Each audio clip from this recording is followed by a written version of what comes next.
As a kid in the US, I didn't grow up in a big city, but it was always on the outskirts. And of course, this is before, cell phones, iPads, and so the interaction with nature was very important, and it was kind of like a safe haven. I always had an appreciation for nature, I always felt connected to it.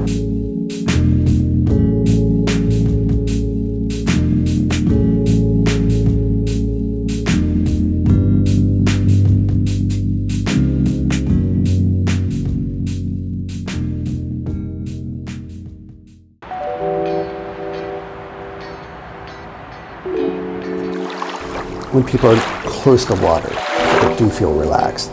There's something with the sound, the flow, it's very tranquil. I moved to New York City for school. The West Coast, you have the Hudson River Park, and that was one of my projects I was part of when I was younger. For the longest time, it was for shipping, bringing goods, so on.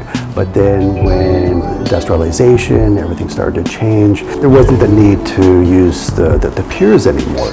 That whole area was just a mess. I was part of that, the early stages, doing visualization, design work. The area was 23rd Street down to 14th Street. At the time, it was really to identify the opportunities of the different nodes, different places, how it connects and relates to the city, the other streets that actually come in and connect to those piers. There's walking paths, cycling, quite a few sport facilities, for instance, Chelsea Piers, which has rock climbing, golfing, tennis, and so on.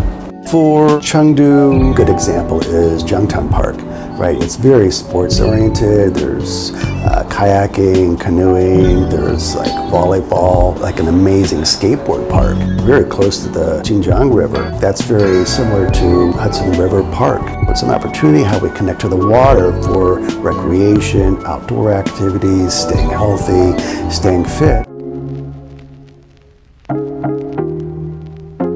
Highline Park in New York City, Manhattan, was originally for transporting goods, which was essentially a freight train to Lower Manhattan. Way back, my professors were part of that project. What I learned from is it's an innovative way of connecting people, connecting communities in a quite marvelous way.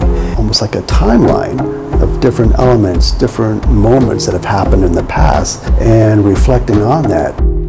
And rather than replicating something from somewhere else, identifying what is that special character that we can extract and kind of incorporate. And that's still part of our history, but that's what Chengdu is doing now.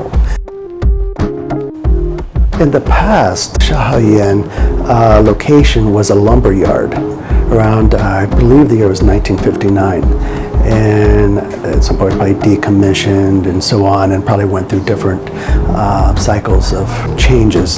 So taking some of that identity into physical form, so using wood.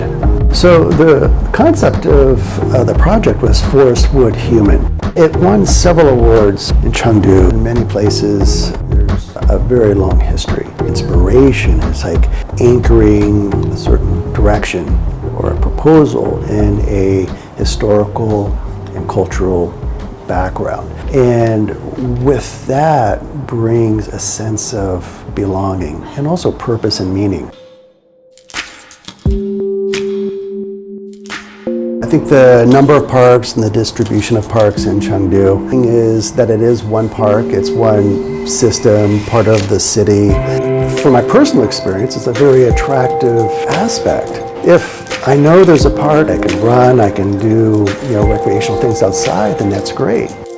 Chengdu is probably the natural gym for me, an outdoor gym in a way. Redefining what the park is, what the open space is. Learning, exhibition, concerts, cultural aspects that all can be brought in to these open areas. But I think that's what's magical about parks is that, it's just part of Earth. It's part of nature, and we're also part of it. And I think it's respecting that and respecting ourselves and what we can do and how we can live together.